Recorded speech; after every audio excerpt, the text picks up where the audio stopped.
He smirked and said, "Go on, show us what a waitress can do." What happened next froze the millionaire and changed her life forever. The restaurant was not loud, but it felt heavy. Soft lights hung from the ceiling, warm but distant. Glasses shined on the tables.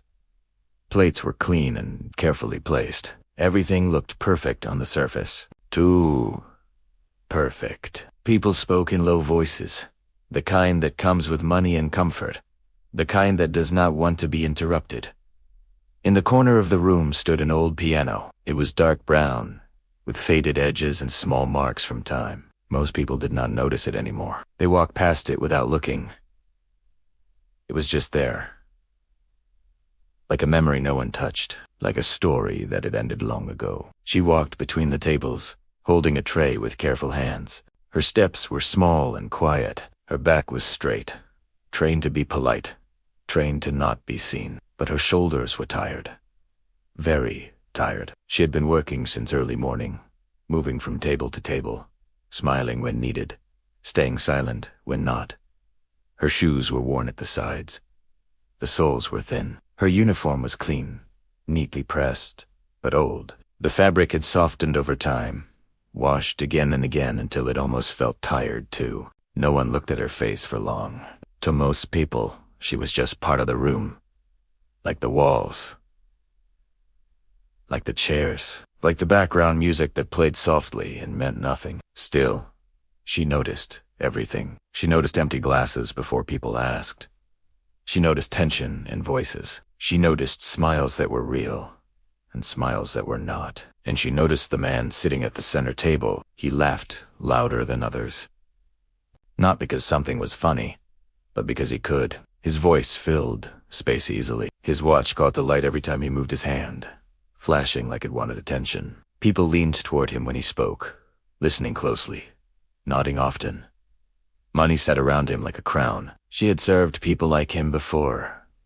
Rich people, confident people, people who believed the world listened to them simply because they spoke. As she placed a glass on his table, her hand shook slightly, not because of fear, because of something deeper. The piano. Her eyes moved toward it without thinking. Just for a moment. Justa glance, but that was enough. The man noticed. He followed her gaze, then looked toward the piano. A small smile appeared on his face, slow and curious. "A piano?" he said. "Does anyone even play that thing anymore?" A few people laughed softly, not loudly, not cruelly, just enough to agree with him. She lowered her eyes. "It's just decoration now," someone at the table replied. The man leaned back in his chair. The chair made a soft sound against the floor. He looked pleased with himself, like he had made a clever point. "Such a waste," he said. "Music should be played by real talent." She swallowed. Her fingers tightened around the tray. Years ago, those fingers knew every key on a piano. They knew how to move without looking. They knew pain from long hours of practice. They knew beauty from moments when music felt like the only safe place. But no one here knew that. She stepped away from the table, trying to disappear back into her work, trying to become invisible again. But the man's eyes stayed on her. "Wait," he said. The words stopped her like a wall. She turned slowly. "Yes, sir?" she asked quietly. "You were looking at the piano," he said. "Do you play?" The table went silent. Forks paused in the air. Someone cleared their throat. Her heart jumped so hard it felt like it moved out of place. She opened her mouth. "Then closed Italiana I used to," she said. Her voice was low, almost lost in the room. The man raised his eyebrows. "You?" he said. "A waitress." A few smiles appeared around the table. Not cruel, just curious. The kind that still hurts because it does not take you seriously. She felt heat rise to her face. "I learned when I was younger," she added softly, like she was apologizing for saying it. The man laughed, shaking his head. "Well," he said, standing up slowly, "this I have to see." He walked toward the piano. The sound of his shoes echoed across the floor, louder than it should have been. People turned their chairs to watch. Forks stopped moving. Conversations faded. The room changed. "This piano has been silent for years," he said, placing a hand on its top. "Let's give it a moment." He looked back at her. "Go on," he said. "Play something." Her chest felt tight, like the air had grown heavy. Every memory rushed back at once. Cold practice rooms with plain walls. Long nights when the world slept and only the piano listened. A small bench that never felt comfortable. A dream that once felt close enough to touch. Then life happened. Bills came. Someone left. Someone did not come back. Work replaced practice. She shook her head. "No," she said quickly. "I'm working." The man smiled wider, like he enjoyed the moment. "I insist," he said. "If you really played, you won't forget." The word "really" cut deep. People waited. She could feel their eyes on her back, on her hands, on her silence. Some expected a joke. Some expected failure. Some just wanted entertainment to break their evening. She wanted to leave the room. She wanted to pick up her tray and walk away and never look at the piano again. But her feet did not move. The manager stood near the counter, unsure what to do. No one stopped it. The man pulled the bench back slightly. "Relax," he said. "Just a little music." Her hands felt cold now, like they did not belong to her. She slowly walked toward the piano. Each step felt heavy, like walking through water. The bench creaked as she sat down. The sound felt loud in the quiet room. The piano smelled like dust and old wood. The keys were worn. Some were scratched, yellowed with age. She placed her hands in her lap.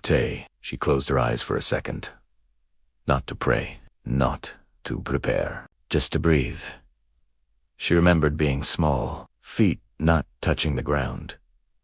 Hands stretching too far across the keys. Someone beside her sang softly, again. Slower. Feel it. She opened her eyes. The room felt far away now, like she was behind glass. She lifted her hands, then stopped. What if she failed? What if the music was gone? What if this was the moment that proved everyone right? Her fingers hovered above the keys. The man crossed his arms, waiting.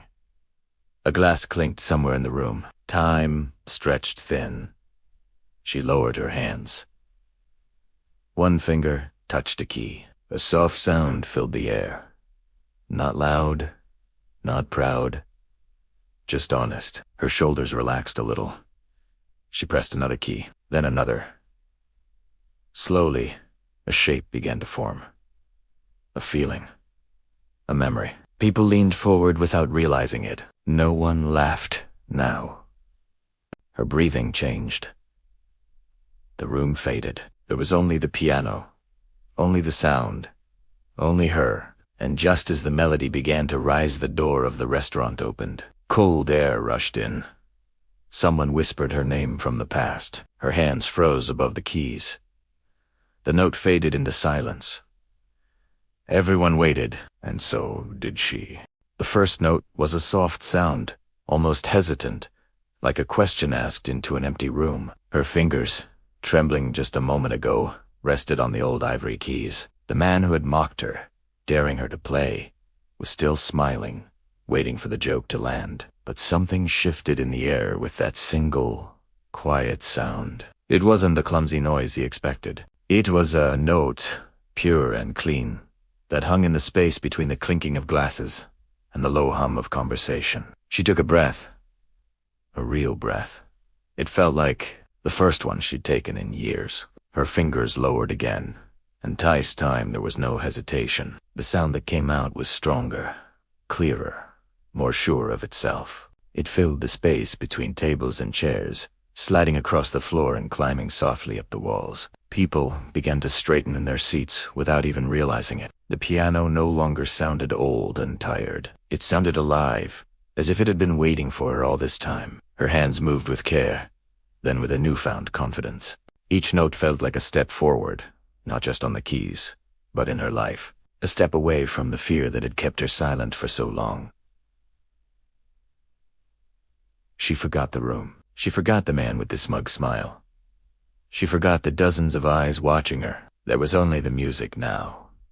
It wrapped around her like something familiar and safe. It began to tell a story without a single word. It was a story of long nights and tired mornings, of hands practicing when the rest of the world slept. It was a story of dreams placed on high shelves and left there to gather dust. The melody spoke of someone who once believed fully in their talent, someone who had big plans, who thought that talent alone would be enough to carry them through. Then the music changed. It became softer, more delicate. It spoke of learning to survive instead of thrive, of choosing a steady paycheck over a flickering hope, of keeping dreams quiet so their disappointment wouldn't hurt so much anymore. The melody grew deeper, more resonant. Around the room, some people felt their throats tighten. Others placed their hands together without noticing, fingers pressing gently as if holding on to something precious and unseen. The man near the piano, the one who had started all this, stopped smiling. His arms slowly fell to his sides. He had expected noise.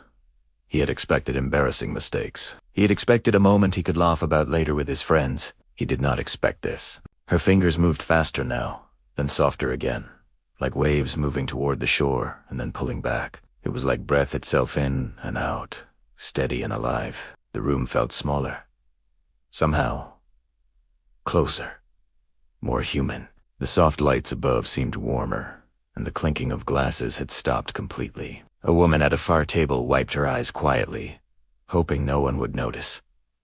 Someone else leaned back in their chair, closing their eyes, letting the sound carry them away to another place, another time. No one checked their phone. No one whispered. No one so much as shifted in their chair. They were listening, really, truly listening. When the final notes came, they didn't rush. They slowed, they stretched, lingering in the air like a question that didn't need an answer. Her hands came to rest on the keys. She didn't move. Her shoulders rose and fell with each slow breath. For a long moment, no one knew what to do. The silence returned, but this time it felt different. It was lighter. Then, someone stood up. The sound of their chair moving was small, almost shy in the quiet room. Then another person stood, and another. Applause rose slowly at first, then all at once. It wasn't wild or dramatic.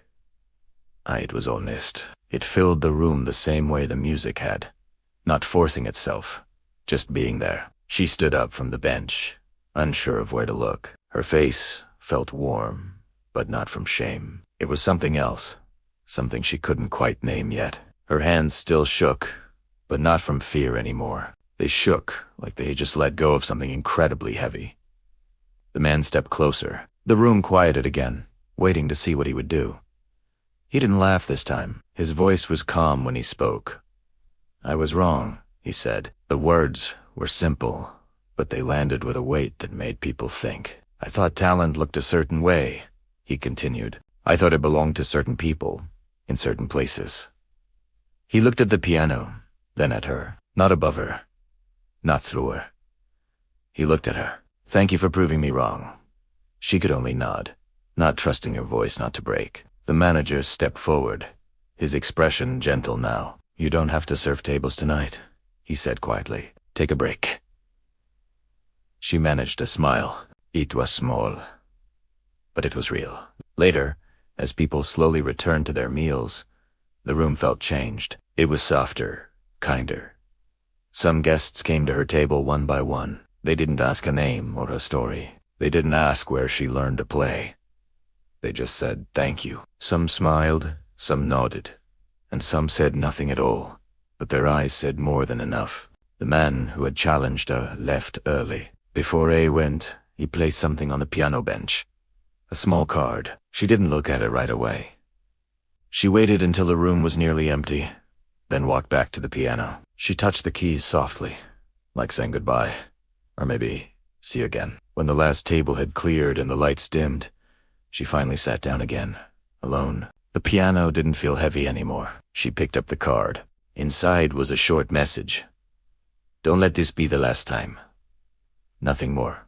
No promise, no offer, no pressure. Just an opening. She folded the card and placed it in her pocket, close to her heart. That night, when she walked home, the city felt different. The same streets, the same lights, the same sounds, but something inside her had shifted. The weight she had carried for years felt lighter. The piano was no longer just a painful memory, it was a door, and this time she knew she was strong enough to open it.